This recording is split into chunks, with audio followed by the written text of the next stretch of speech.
Hey, what's up, everybody? This is your boy Black Magus and Gaming Enclave, and we are back for a special edition of Sharpshooting podcast. I'm going to talk about Royal Rumble 2015.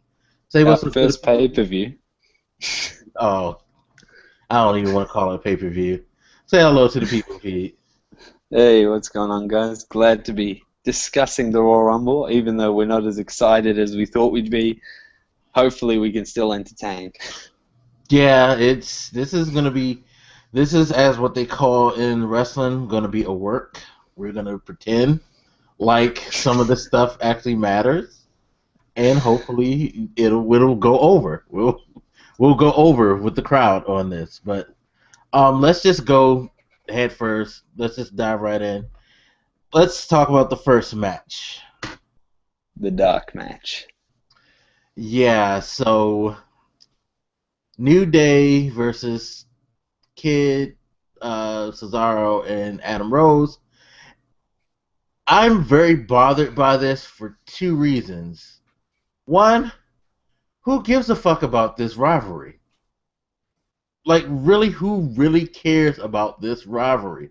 You're taking Cesaro and Kid, who we've said before look like a decent tag team, and putting them with Rose, who I guess they got to figure out an angle with Rose too, and put them in a match against the New Day, who they're trying way too hard to push over with that gimmick. They're really trying to push that gimmick, and it's horrible. Um, what is your interest in this, Pete? Because I don't have any interest. But before that, let me go to my second thing. My second thing is this is a kickoff match. So you've built this rivalry, and what have you built it for? To be a match that no one will see unless they have WWE Network. And remember that at 7 o'clock there's a kickoff. That's it. So they pretty much made this an inconsequential match from the jump. Straight up, like you said, it's just the match holds no relevance. It's honestly shocking. I can already predict that Adam Rose and the Rosebuds, they're going to lose. It's simple as that. Whenever this team gets together, even though it has potential, it's probably the best I've seen Adam Rose. I hate Adam Rose on his own, but I can stand him with the Rosebuds. And I feel it gives Tyson Kidd at least a reason to stay in the WWE, as opposed to just what did he used to do? Just hang around Natalia like a fly? Having his Beats headphones, just chilling on the outside of the ring. This match is shocking. Like you said, the New Day are being pushed way too hard, and you can tell the crowd don't want it. This is Los Matadores in already like these superstars on their own. They get a better pop than when they're in this group. The crowd don't know how to react to them, and like I feel like it's the only way to keep these superstars. Basically, because the titles aren't meaning much anymore, it keeps Kofi relevant. It keeps Big E. Oh, well, Big E could still do things on his own, I feel. Xavier Woods, they say he has a lot of talent in the ring, personally, and I don't know, on his own, he doesn't interest me much, but well, this match is shocking. No wonder it's a dark match. They've worked this up just to waste our time. It's a time waster. Don't even bother watching it. Just wait till the Royal Rumble. They'll tell us who wins. Yeah, so I guess we said the prediction. New Day's gonna probably win. Yeah. No one's gonna care, and then the matches that we're supposed to care about are gonna come on. That's it. That's it. So but you will get the thing that you will get, Pete, if you watch this, because usually he doesn't call the matches on the kickoff show, but for that whole hour, you get all the Booker T that you can stand. He doesn't call the matches during pay-per-views, but during the kickoff show, that's his moment to shine. Because it's him, and usually it's Alex Riley, and they just sit and talk for the majority of the time. You get all the Booker T that you want. So I pray that they do not because you know how JR's moved to SmackDown. Right. Hopefully they didn't take him out of pay-per-views and push Booker T in. If Booker T is on commentary at the Royal Rumble, done. I'm muting the television. If I have to hear him say, "Oh, this guy likes to fight," I hate hearing him say that. And the five time, that whole thing is just ridiculous. But I quickly want to mention with the list we're going to read off, the order we're going to go with the matches in this whole segment. Yeah, they're not in order. We don't know the specific order. We're just going from least relevant to most relevant. That is, it works much better that way. That way we won't waste your time on the bullshit. You can look forward to the main event. The main event. Right. That's it. Our main event of coverage. See, WWE, this is how you build. This is how you build a show. You get the bullshit out of the way, and then you give the people what they want. Okay, so honestly, I had another match planned before this, but this match has to go out of the way first. It is the Usos versus Miz and Mizdow. This match is, to me, the most irrelevant match ever to be in a pay-per-view, simply because that's all they do. They just verse every week. How many more times can we see them verse? But you know what? This is probably going to be the second longest match on the card. Why? Because it's the only other match outside of the triple threat and the Royal, second individual match. Royal Rumble's going to be the longest. We all know that. But as far as versus matches, this is going to be the second longest next to the triple threat, because this is the only title match they have outside of the triple threat. None of the other titles are showing up. U.S. Championship, there's no defense, which we probably thought there was going to be until they did that whole Fire Ryback angle. And there's no Intercontinental title match. Belts don't mean anything like anymore. So all we got is the championship and the tag team belts. So this match is going to go on. This is probably going to be the first 20 minutes. I think this is going to actually be the first match. And this is going to be the first 20 minutes or more of the pay-per-view. So I'm warning you now, people. I'm warning you. Get ready, because this is what's going to happen. This is the most irrelevant match, and we'll quickly go to predictions, just simply before I talk about a bit more in the match. Prediction-wise, honestly, I see the Usos retaining. I can't see them losing the belts, because it wouldn't make sense. Usos have to win. Therefore, I say the Usos are going to win. If Miz and Mizdow win, all this means is that we're going to keep this rivalry going for another month until they get to the Fastlane pay-per-view. God help me, I don't want to see that. You have brought up the Ascension, that's good. You've established Kid and Cesaro as a champion, as a tag team, that's good. Find a way to throw one of them in the mix, or make some type of, four-way tag, I don't know. But I need for the Miz and Mizdow versus the Usos thing to end. This should be it. This should be the final time that they do this. If I see them fight, it should be no more on. It should be on main event. It shouldn't even be on SmackDown. This should not show up anywhere else. It ends now. Please, for the love of God. I'm sick of it. Really. Stop it.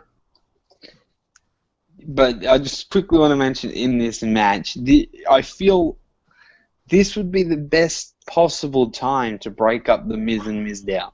That tag team has long overstayed their welcome. The Miz is irrelevant. I've never seen a wrestler go from such great heights to such great lows so quickly. From going from a main eventer to someone that barely got matches the next year. His career has been terrible. I'm wearing a Miz shirt. I'm not even going to lie. I was a huge fan back when he won the belt. I'm not even going to lie. But right now, I couldn't care less about him. Damien Sandow needs to go someplace else. He's got talent. And this is what annoys me with the WWE. You have guys like as we said, Damian Sandow, Cody Rhodes, they're being wasted. These are people. Cody Rhodes could be pushing for belts here. I really thought before he teamed up with his brother, I really thought that was what they were going to do. Remember, it was him and Sandow, and then they split them up? I thought after they split them up, he started, like, taking off, and I was like, they're finally going to do something with him. And then they put him with his brother, which, okay, I'm cool. You know, I like the fact that they're the Rhodes brothers. Okay, that's cool, but you still had opportunities to take Cody and run with them. And then you turned him into Stardust. And it's he needs a new gimmick quickly. This Uso Mizdow, I'm glad the Ascension are here. That's all I can say, because this is the only way we can stop seeing repeats. That's how dead the tag team division is in terms of, like, serious matches. It is literally Usos versus Miz and Mizdow every week. Every single week. SmackDown Raw, SmackDown Raw. It's a transition from when it was just Usos versus Goldust and Stardust. They can't seem to find any real contention or competition. And there's no they only have 2 tag teams at a time. That's really bad. That's sad. So that's really sad. I think we said we're both going with the Usos in this match. We'll leave that match at that. I'm just hoping this is the time they split the Miz and Mizdow.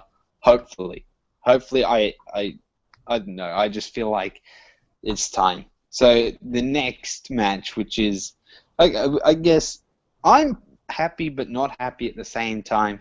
It's the Divas match. You got Natalya and Paige versus the Bellas. It doesn't piss me off, but it doesn't make me ecstatic. It's kind of a happy medium, I could say, with this match. I don't know. I mean, I don't like the Bellas being together again. I think I stated that before. Especially when you were pushing to make Brie this, like, hero figure, and all they just, like, did a 180 on that really quick. It was like you were supposed to sympathize for Brie, and I just Nikki knew was the heel. Pushing towards sister versus sister main event at WrestleMania, and then they just put a halt to that. So see, I don't even know what's going on. I think that could still be in the mix. The whole, I feel like maybe come closer. I feel Nikki will have the belt at WrestleMania. As much as I don't want her to hold it for that long, I feel like she might. And then there'll be a turn. Obviously, Brie turns on Nikki, or Nikki turns on Brie again, and they have a match at WrestleMania for the belt. I feel like that, unless they're honestly going to give it back to Paige or AJ makes a return, because Natalya's, for some weird reason, Natalya is right now honestly the best in-ring performer they've got. Like, technically wise, she's the best in-ring. I place her above any other diva, but she's never been taken seriously for the belt. Which is bad. It confuses me. Bad.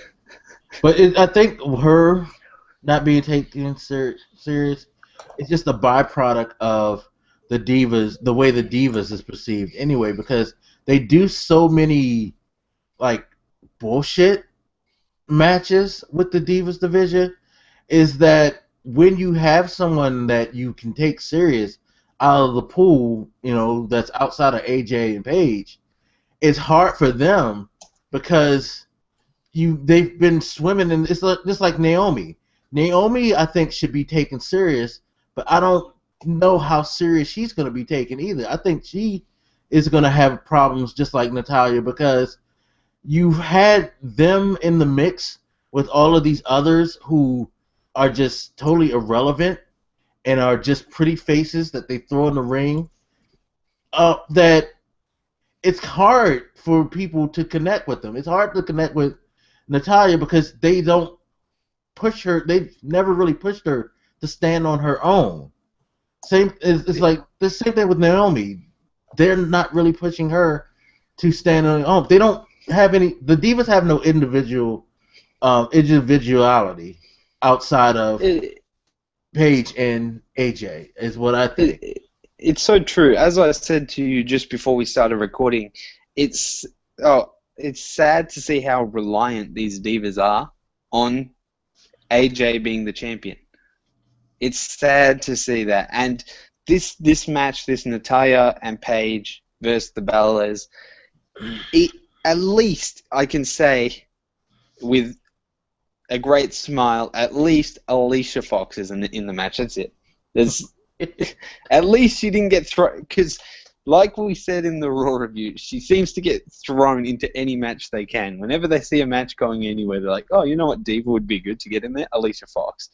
But this match, I honestly, Natalya and Paige, I think that's a cool tag team, and I would love to see the Divas division get a tag team division. Did they ever have belts? For I'm some not reason, sure. I think they had Divas tag team belts at one point, didn't they? I'm confident they may have, but look at the possible tag teams you could have had. Like, obviously you had the Funkadactyls at one stage with Naomi and Cameron. That could have that would have stopped them from breaking up. You have Natalya and Paige; they can go together. The Bellas obviously would become an established tag team in that division. You could have you'd have more divas going for the belts. You'd be able to bring more wrestlers up. Like, where's Charlotte? Why has she not be? She should be in the WWE. She offers a lot more than half the divas. Oksana, what does she offer to the company? Rosa Mendez, Summer Rae. Why are these divas here when you have divas like Charlotte who can actually wrestle, actually put on a show? Why aren't they being brought up? I can't understand. Yeah, that's why the divas division makes me so mad. Yeah, but I guess we got to give a prediction for this. Who do you got winning? Me personally, I honestly feel like Natalya and Paige will win. Like, that's just my honest opinion. If it goes the other way, the Bellas are going to win by a roll-up. But I'm going with Natalya making Brie submit. Yeah, I think they're going to have the Bellas win.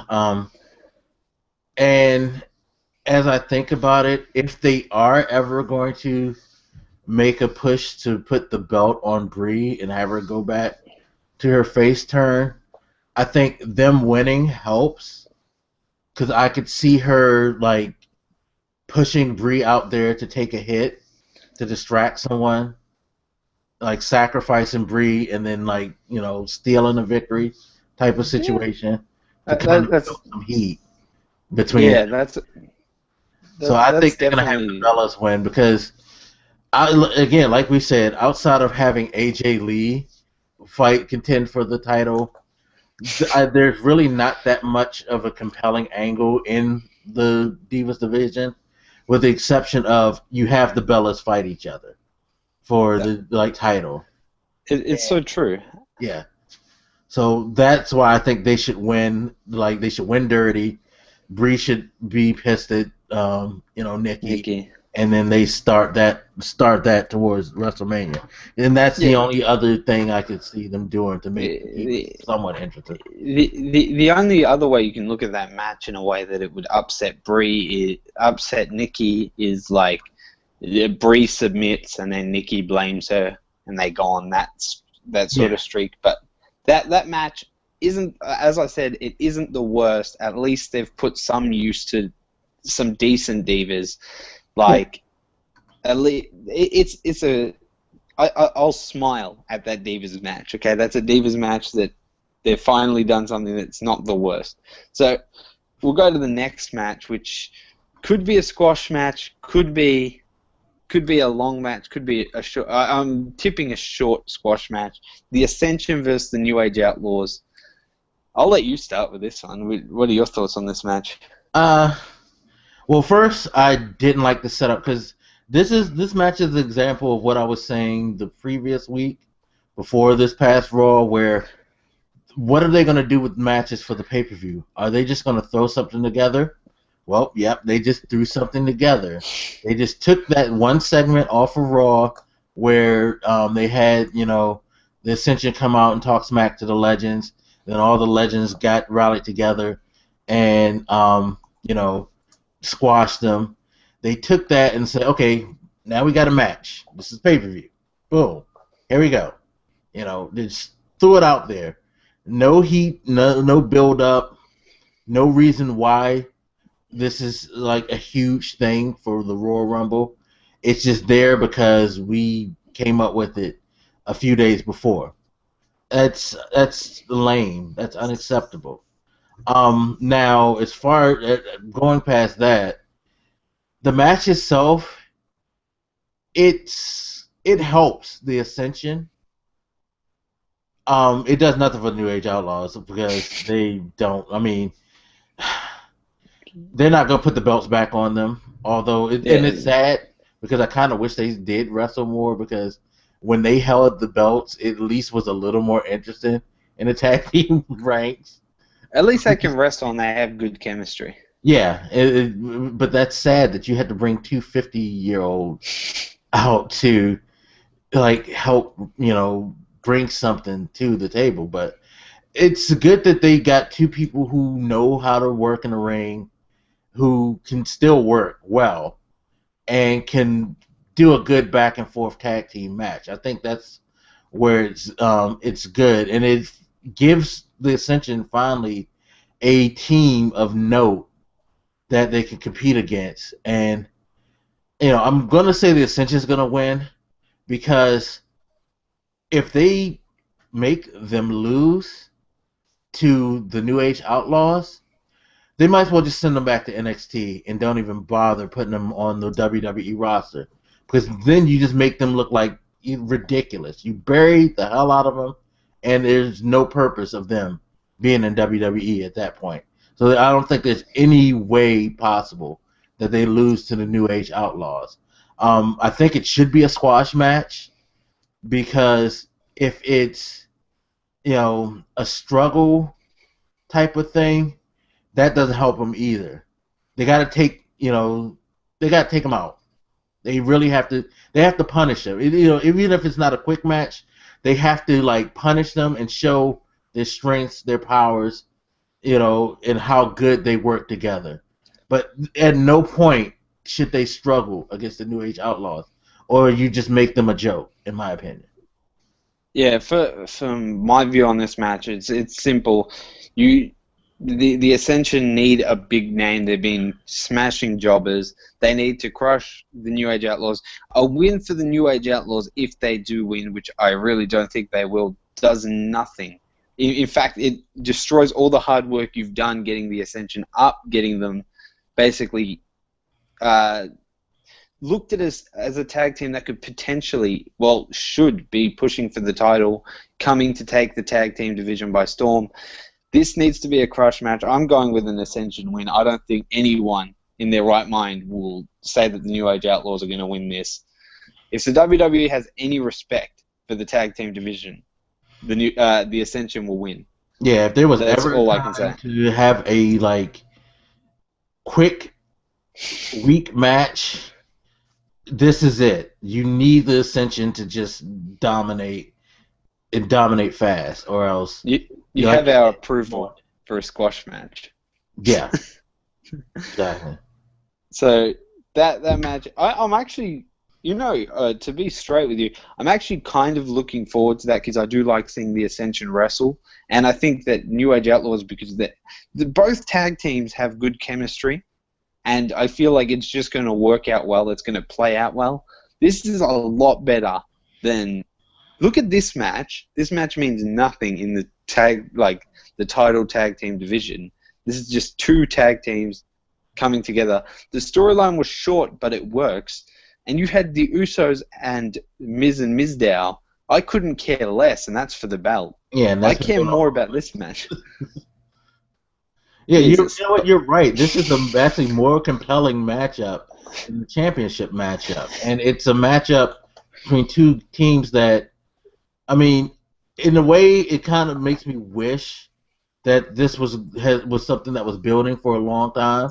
See, and this is the thing. If it were a long building type of confrontation, I'd have no problem with a good back and forth match, because we'd have seen these two go at it enough to make this the high point, and where you would want to see a really good match.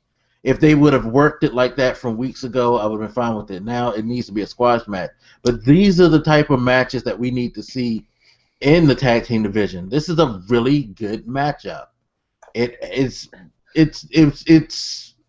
two really good, strong teams that know how to work, that do like great things together in the ring, going at it, competing. Whereas with the Miz and Miz thing versus the Usos, I mean, the Miz can't wrestle anymore. He's slopped, and Miz doesn't wrestle, so what's the point of him being there? You know, they don't let him wrestle, so it's just basically them giving the Usos all their normal, like, you know, the Uso crazy moment, the Samoan drop, you know, letting them work all of their, you know, spots on the Miz, and then either the Miz doing some bullshit to pull out a win, or them just, you know, crushing the Miz, and then we move on to the next week.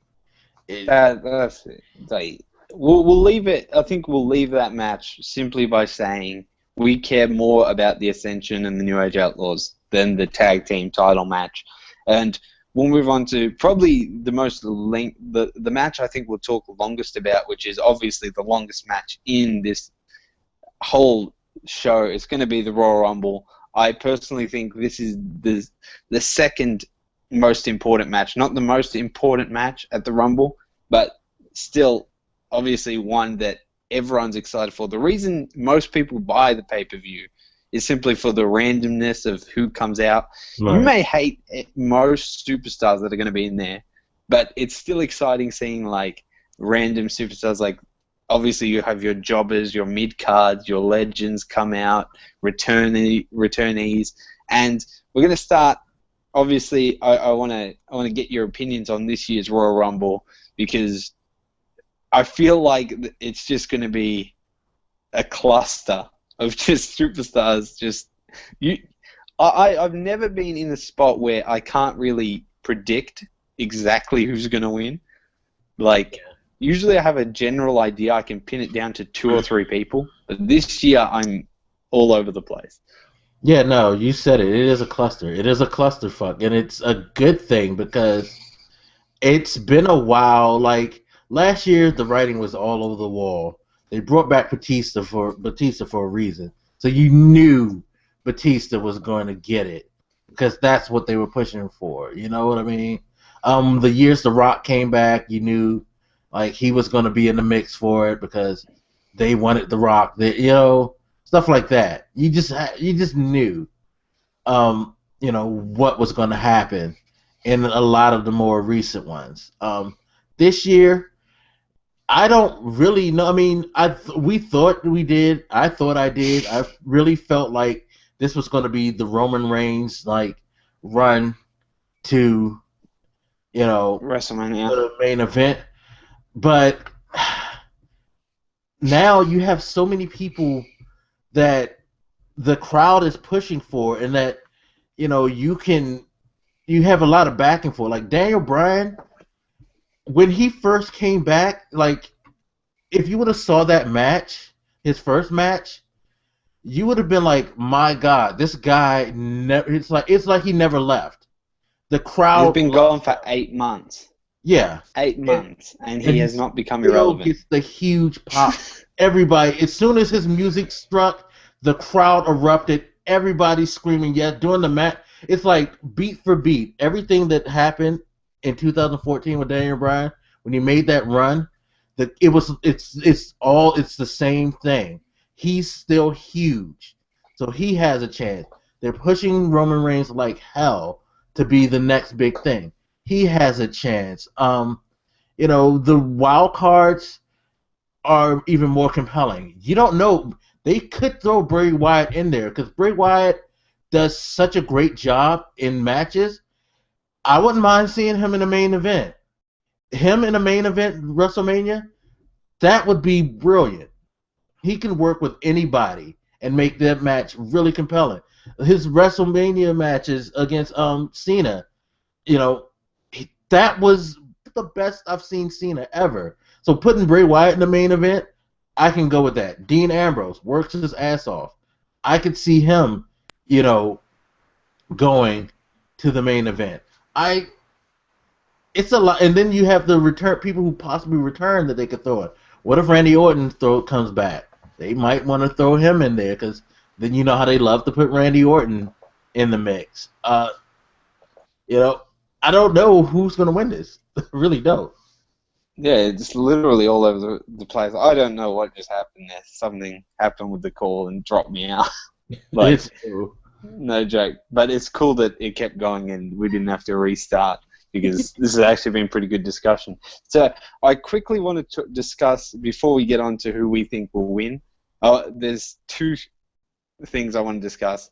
The returnees and the legends. So we'll start with the returnees, and obviously the two names that are going to stand out to everyone watching is Sheamus and Randy Orton. These two superstars are obviously going to be the ones everyone's expecting to return. Obviously, Sheamus coming back from injury, and as I found out just moments ago, Randy Orton returning from filming The Condemned 2, which I'm pretty shocked to hear that he's making. Like, why are they getting him to do that? But regardless, you got them two superstars. Bo Dallas, if anyone, is excited to hear that he's coming back. I mean, well, he was in it last year, wasn't he? And he eliminated Wade Barrett. Or was that the year before? I can't remember because it's hard to remember anything Bo Dallas does. You got a Maybe bowling gimmick for him, really. Then you got this is the one I feel could make sense. Obviously, though, it would be a rehash of last year if it does. Batista returning.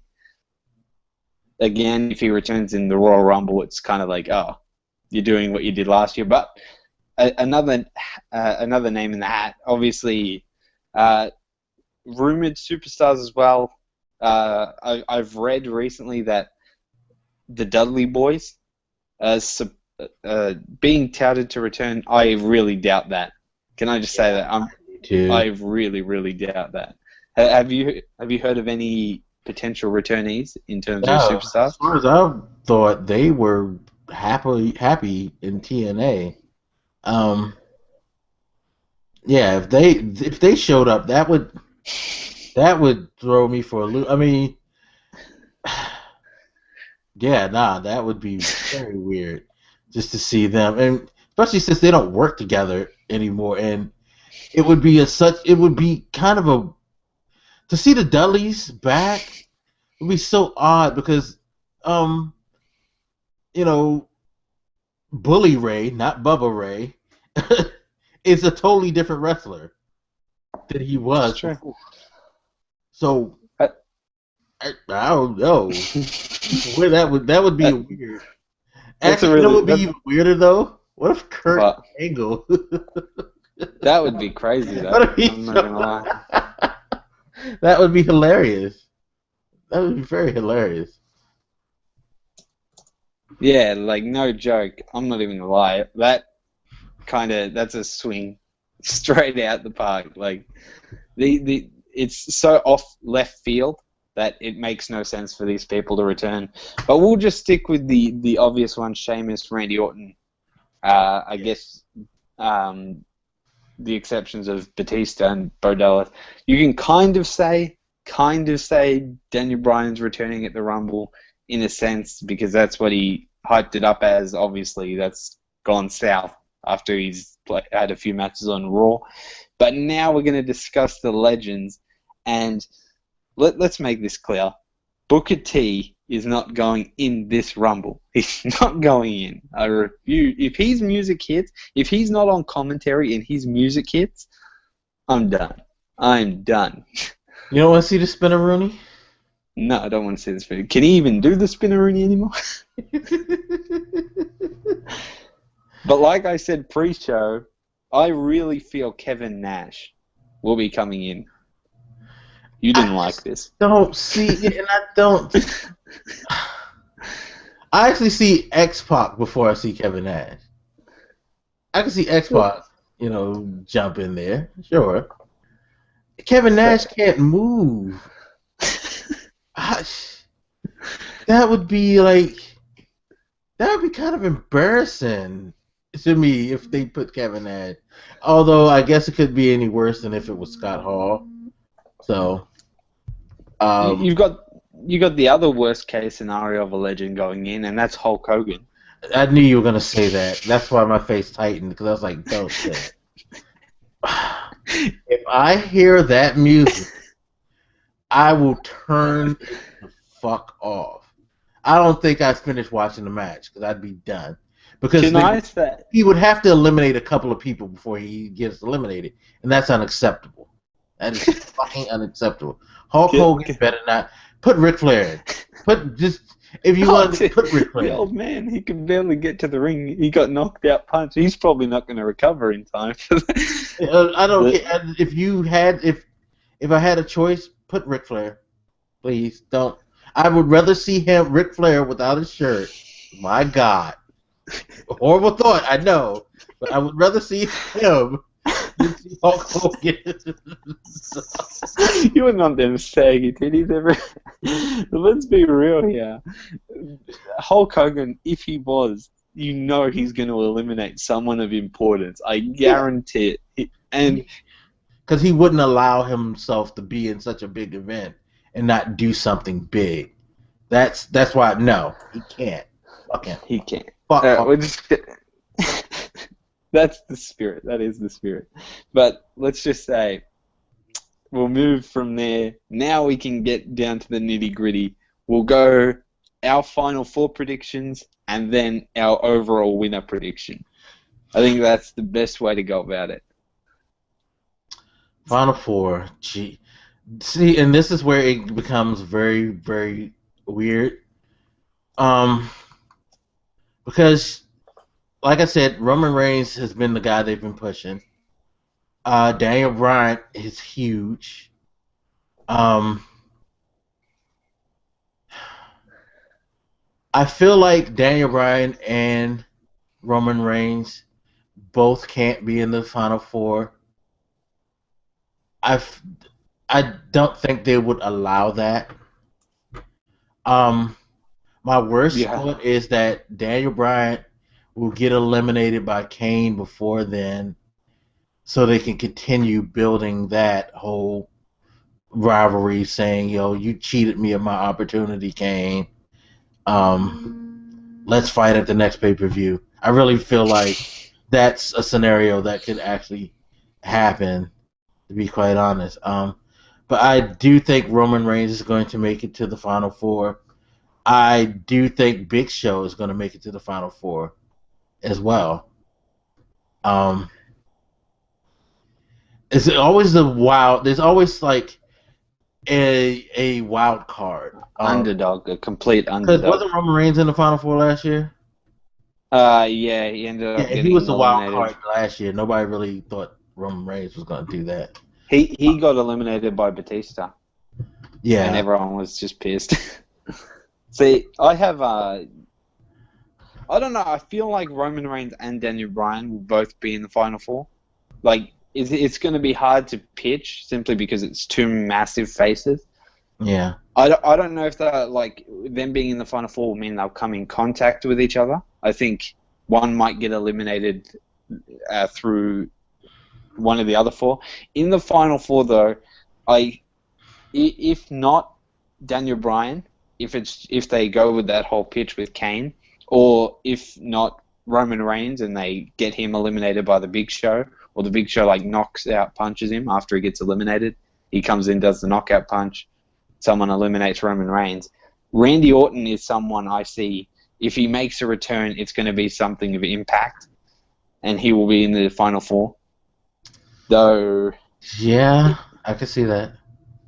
You got to think Sheamus as well. Sheamus, for some reason, he always finds himself in the Final Four. That would be horrible. I like the Randy Orton thing. I could see too, because that sets him up for big pay-per-view matches, which that's what they want. They like Randy Orton that much. Sheamus being in the Final Four, no, because I don't think there's at any point in his career moving on that he'll ever come close to competing for the championship. I think he's forever now no higher than US championship. So putting him in the Final Four to me makes him way more relevant than he should be. And Until they split the belts, he won't become relevant again in terms of big title shots. But seriously, right now, this is going to be the hardest moment. The Final Four is hard enough to predict on its own, but now we're talking predicting the 2015 Royal Rumble winner. yeah, you know what? I'm gonna stick with my original thought a month ago and still say Roman Reigns. I feel like even with all the people out there that have a legitimate shot and you could make a legitimate case for, I still think that ultimately Vince wants him in the main event by hook or by crook. Now, I want to ask you a question in terms of Roman Reigns. It's if Roman Reigns wins, what storyline do you see them taking with him? Like what's the best possible outcome? The best reason why Roman Reigns should win the Rumble. What does WWE gain from it? If he wins, they're gonna do a Cena 2.0 push. They're going to have him. If he wins, he doesn't win his match, whatever his match up is in the next pay-per-view, he's going to get destroyed. They're going to take him and they're going to put him in a must defy all odds situation and be the hero and have whoever is the champ at the time just straight bury him. Just straight, every time they come in contention, it's like, bam, Roman Reigns is on the ground. Can Roman Reigns do this? He's fighting hard for the championship. What is he going to do? He just can't seem to get over this guy. This guy has his number. They're going to push him into a Super Cena type of thing. He's going to be the Superman figure like they're trying to make him and have to be the hero to save the day at WrestleMania. That's the angle they're going to go with him. Yeah. That's the only possible way you can work up enough heat for him to get to WrestleMania and then ultimately do what, if he wins the Royal Rumble, I know they're going to do, and that's give him the belt before his time. That's exactly it. Okay, so my prediction, and I don't know, I feel like it has to happen. For me, I think Daniel Bryan is way too over with the fans right now to not go back to where he was. The WWE, I see that he's going to win the Rumble. Everyone was disappointed last year that he wasn't in the Rumble at all. To be honest, he had that match against Bray Wyatt, which arguably, as I said I'm pretty sure the Raw review, I said it was one of the best matches I've seen in a while. I think he needs to be in the Rumble. Everyone's going to want to see him in the Rumble, and he's going to win it. And the best possible outcome with Daniel Bryan winning, it really goes down, and it's sad to say this, but it really goes down to who wins the triple threat that makes the biggest difference. Because think about it, Roman Reigns, the best thing he's got is the fact that he's big enough that you can believe him versus anyone. Now, hypothetically, Lesnar wins the triple threat. Daniel Bryan wins the Royal Rumble. You would assume something happens somewhere that Lesnar doesn't verse Daniel Bryan at that would the be main the event best at WrestleMania. scenario, though. If It'd be a good match. If they had WrestleMania Lesnar versus Daniel Bryan, that would just put the icing on the cake of his return, because if Daniel Bryan wins the Royal Rumble and he has to face Brock Lesnar at WrestleMania, that would be the ultimate match for him to make his return. Because last year the whole thing was Daniel Bryan has to get over all these obstacles thrown at him. Now if he goes to WrestleMania and he beats the what everybody says is the biggest, threat in WWE, the hugest monster, little short, small Daniel Bryan, you know, conquers the big bad The bully. giant, That would the be beast incarnate. awesome. It would be even more awesome because that way we can get the whole authority thing out of the way. Stop. You don't need to repeat.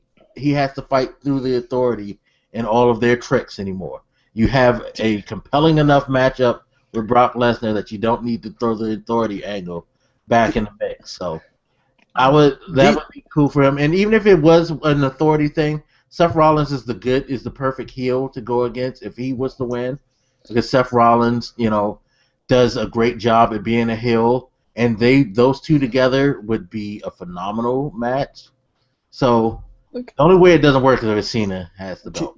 this is almost a great prediction in terms of Daniel Bryan wins the Royal Rumble versus Lesnar at WrestleMania. Daniel Bryan overcomes all odds, beats Brock Lesnar, wins the belt. Brock Lesnar, the guy that beat the streak, has done so much. He's got so much behind him in terms of he could make you the next star. He can make you the next star. He puts Daniel Bryan over at WrestleMania. It'd be massive. It would be a massive match. I'm sticking with it. I think Daniel Bryan's going to win it. I think he's too over with the crowd to lose this match. If not him, it has to be Roman Reigns. Yeah, because he's the one that they're pushing. No one else makes sense in the mix. Unless Cena wins, then if Cena wins, gee, I don't know. I really don't. And just quickly before we move away from the Royal Rumble, I remember we just spoke about, before we started recording, about who the bunny might be. I said Santino Marella. You said you wonder if he's in the Royal Rumble. It would be pretty cool to see him in, even though he'd probably get eliminated instantly. Yeah, it's funny because I was looking at that promo they showed during the Raw, where they showed where he got in the ring and he got thrown out by Kane in like 3 seconds, and he was like, "No, I'm not ready. I wasn't ready. No." He adds comedy. He adds comedy to wrestling. He would be very good comedy if they put him back in there. Was it him that did he nearly win the Royal Rumble one year? Is that right? He threw. I think he threw someone over the rope and they held on, and then they came back into the ring and then threw him out. Don't quote me 100% on that, but I think he might have done that. So we're gonna get on. We got our Royal Rumble predictions. We encourage you guys to leave yours in the comments, and you're going with Roman Reigns. Roman Reigns. I'm gonna go with Daniel Bryan. We'll see how that unfolds. Now, for the most important match by far, this match trumps every other match on the card by a mile. This is the only match that is properly built. Yeah. That has time and effort has actually gone into. It's the triple threat for the, what would you call it? I don't even know what to call that belt anymore. The World Heavyweight Championship, the WWE Championship. World Heavyweight.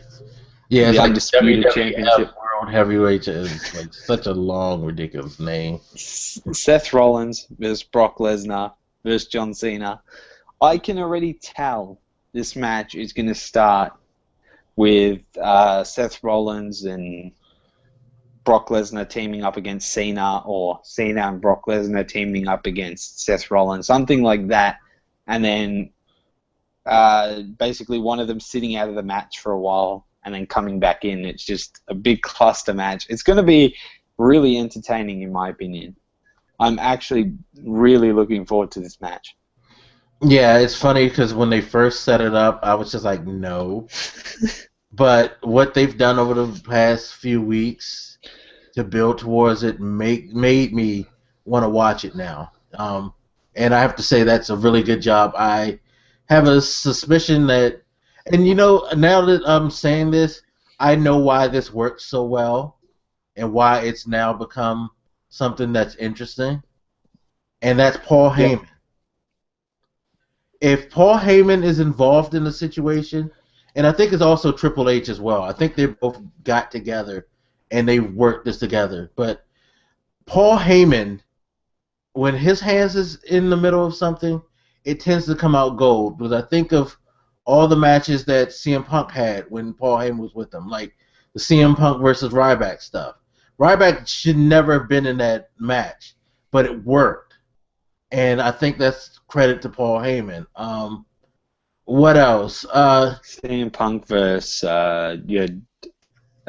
Versus he The Rock, versed that worked. yeah that at the Royal Rumble that actually worked out really well in the end. Yeah, and that was Paul Heyman.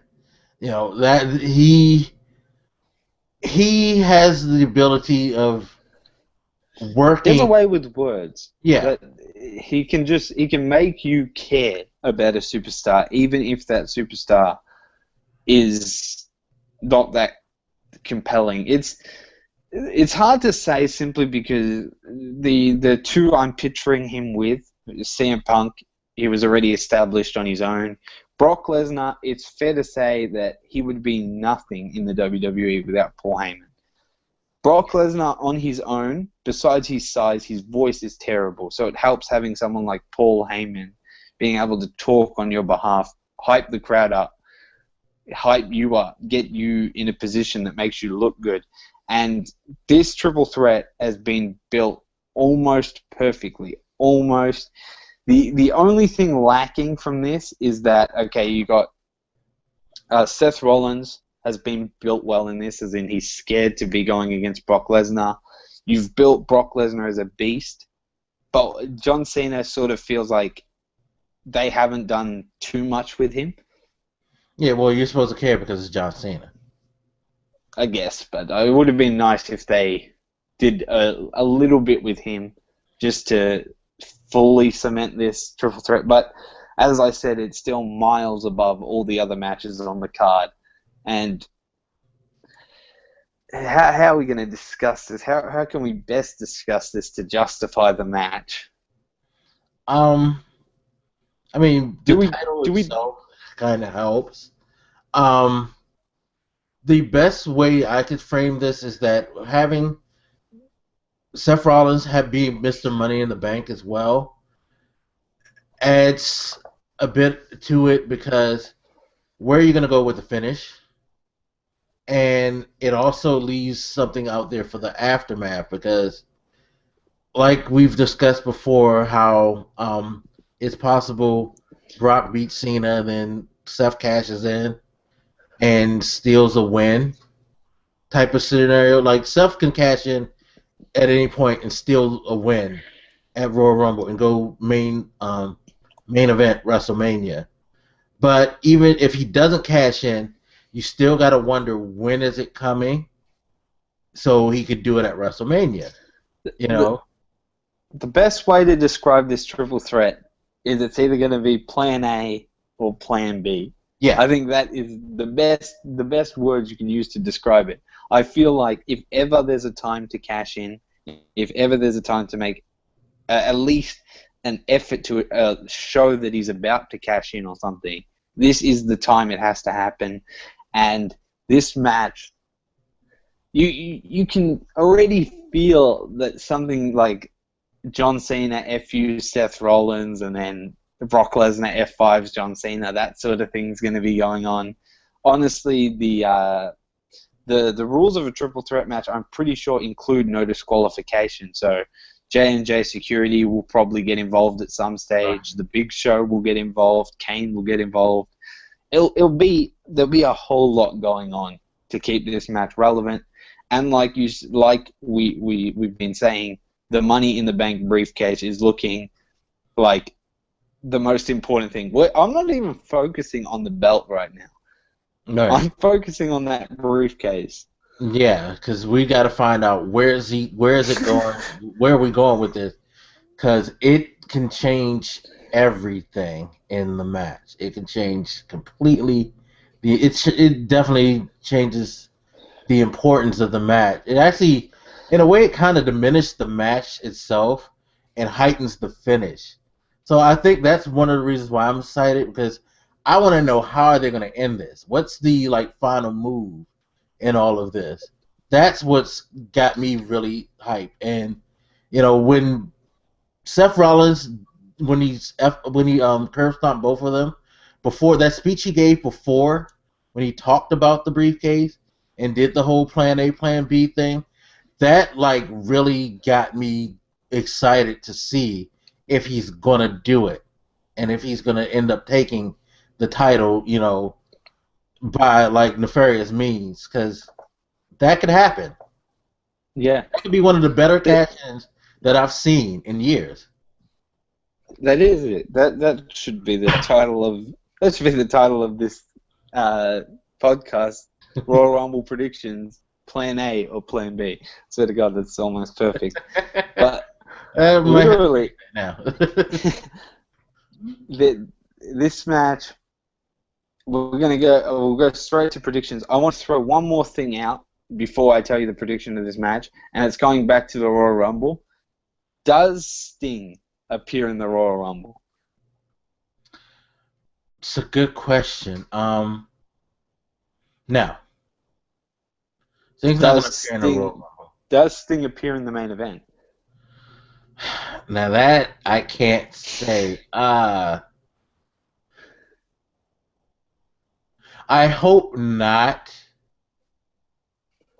Only because if he shows up, I think Seth's going to cash in and lose it. Because that's a great point. Him showing up would defeat that purpose of Seth cashing in. Therein lies another angle to build heat towards Triple H versus Sting for WrestleMania.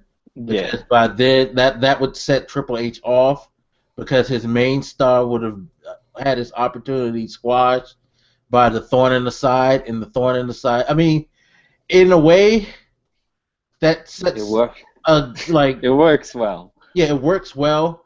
It also, gets the ball rolling to us actually see Sting wrestling, because now he has a setup match with Seth Rollins at the next pay-per-view before he goes to WrestleMania. Because then Seth Rollins will call him out because he got cheated, and that'll set.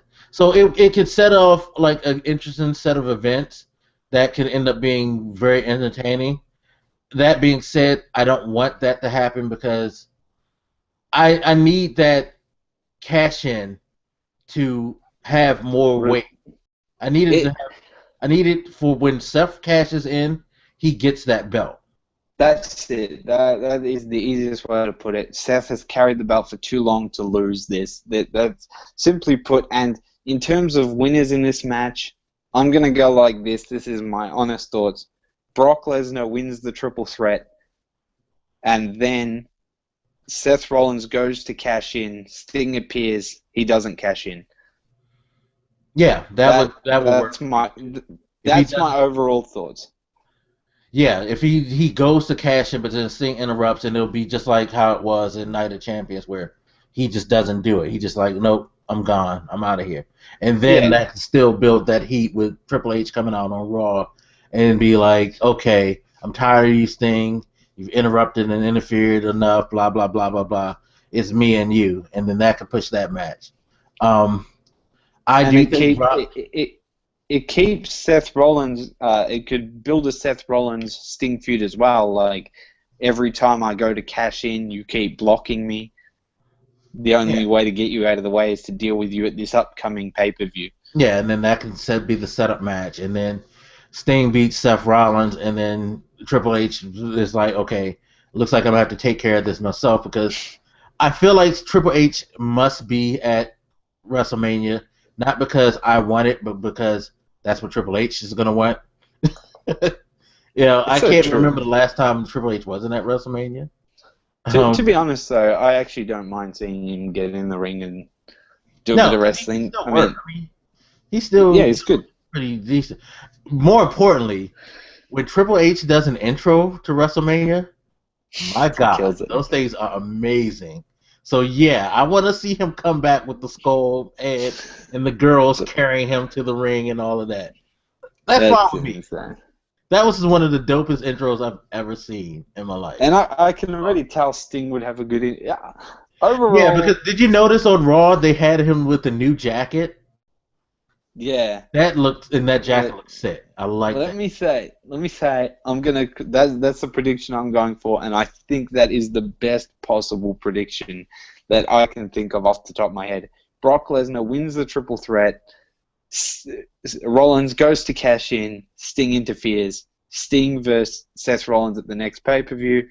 Sting beats Seth Rollins. Triple H versus Sting at WrestleMania. That is my overall predictions. For now, I'm just going to go Brock Lesnar to win the triple threat. Yeah, What it's do the you best think? scenario, and that means that WWE's not going to do it because they're a bunch of fuck ups.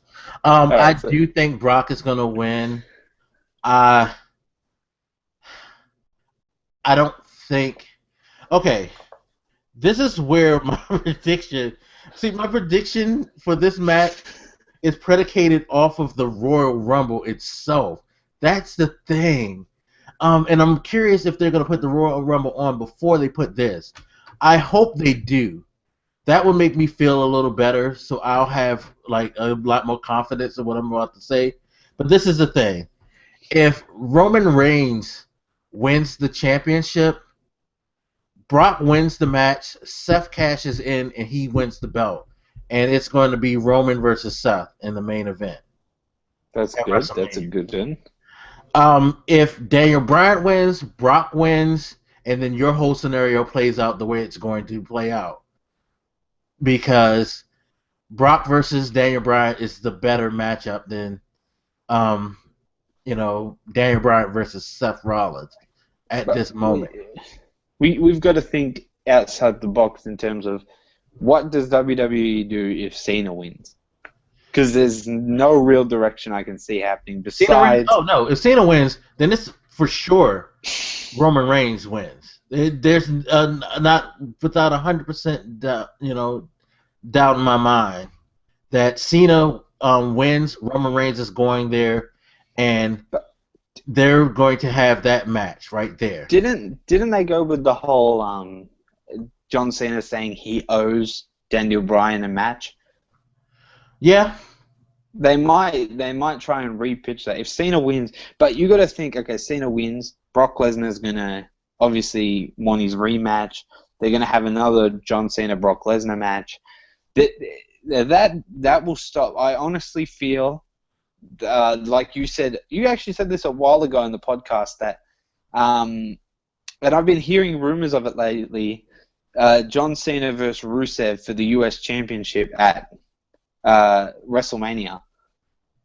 Yeah. And this right here is the best way to do it. It is honestly the best way to do it. Brock Lesnar wins. Brock Lesnar wins the triple threat, and we go that route. At least John Cena from there he can go off without anyone caring. If he wins the belt, there's no way that's happening. That's the only way they can pull him out of the main event picture is him losing in the triple threat. Yeah, he has to lose that. The only thing I can see is him winning. The main event's going to end up being a triple threat match with him, Rollins, and whoever wins the Royal Rumble. That's it. That's my overall predictions for the Royal Rumble. I think we've tried to look at it from all angles and see what it can do for each superstar. Yeah. In the triple threat, I think we've taken a very unbiased approach to this instead of saying like this is who's winning. That's final. We also looked at other routes that WWE could take. But I'm going to stick with Brock Lesnar and no Seth cash-in. You're going for... Yeah, I got Brock with Plan A or Plan B. Because it's, again, that briefcase, it puts in a lot. That briefcase and the Sting thing, there's a lot going on with that right now. That is it. And definitely. that's Either way, Brock is going to win. Yeah, that is that's the biggest thing. Brock's gonna win, and we're gonna go with like that whole Plan A, Plan B is definitely gonna be the title of this podcast. Definitely, yeah. Have to put that in. So let's see. Did you keep note of what we picked? All right, so you went with the Bellas in. Oh, wait, we'll start with the dark match. We Yeah, both went with the New Day. yeah, That's plain and simple. Then we have the next match was the Usos versus Miz and Mizdow. We both went with the Usos. yeah. We got Natalia and Paige versus the Bellas. I went with Natalia and Paige. You went with the Bellas. We got the Ascension versus the New Age Outlaws. We both agreed it's going to be an Ascension squash match. Right. Then we had the Royal Rumble. You went with Roman Reigns. I went with Daniel Bryan. And then we got our triple threat predictions. We both think Lesnar's going to win. And And then, then after the match, we have no clue what's going to happen. yeah. That's exactly it. Yeah, it's like he'll win the match, but I don't know what's going to go. Like, if and you know what? I suggest this to everybody who gets Royal Rumble. When that match starts, if it's the last match, hopefully it's the last match. And if it is the last match, keep an eye on your clocks. Because remember, this is usually a 3-hour pay-per-view. So when it starts getting closer to the end of the third hour, keep a tab on what the time is. Because I guarantee you, if it's about 10, 15 minutes left, something crazy is going to happen. That's And, it.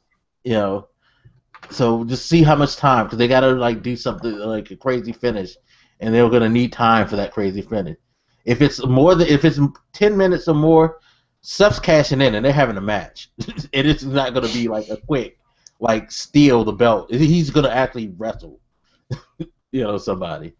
So It's I'm actually even more pumped after doing this podcast, honestly. And I feel like this right now is honestly the best podcast we've done to date, I reckon. This yeah, one right here. I'm overall just hyped to see the Royal Rumble. We'll definitely be doing a post Royal Rumble just before Raw hits. So we'll have we had the Raw from we had last week's Raw predictions, winners of the Royal Rumble, then Raw. So we got 4 podcasts within the space of basically a week. and see, this is what podcasts should do. It should make you get excited and want to, Thankfully, we have a good enough main event that excites us enough. But if we had to go just from a match-to-match basis without the Royal Rumble or the Triple Threat, there'd be nothing to talk about at all. So they should be happy that they have 2 matches on the card that makes this worth it. I'd be curious to see what they're going to do with Fastlane now, because this ain't going to cut it. What you did with Royal Rumble, it's not. Nah. You got to do better, WWE. You got to do better. But yeah, so guys, we hope you enjoyed the podcast overall. And do you have anything to add in terms of No, the Royal Rumble? we've about covered it. Just now, I'm just waiting to see what's going to happen. That's the biggest part. Can't wait to see what's going to happen. But yep, that is it for this podcast. Thank you guys for watching. Please remember, leave your predictions, your thoughts in the comment section. Curious to see what you guys think about what's going to go down. Who you think is going to be in the Royal Rumble. Any legends we might have missed, any returnees we might have missed. And, let us know what you think the finish to the Royal Rumble is going to be as well. All right. Let's go ahead and say your goodbyes, Pete. Thanks, guys, for watching. Hope you enjoyed it. Honestly, I'm absolutely pumped for the Royal Rumble. I honestly hope that this has done the same to everyone watching. Hopefully, all my predictions come true. And we don't see Hulk Hogan or Booker T in the Royal Rumble. Yeah, pray for that, please. Okay. And we don't see Booker T on commentary. Yeah, I No don't Booker T on commentary either, but it's It's what if I don't know. Anyway, thank you again for watching. Hope you enjoyed the show. And we'll talk to you next time. Peace, everybody.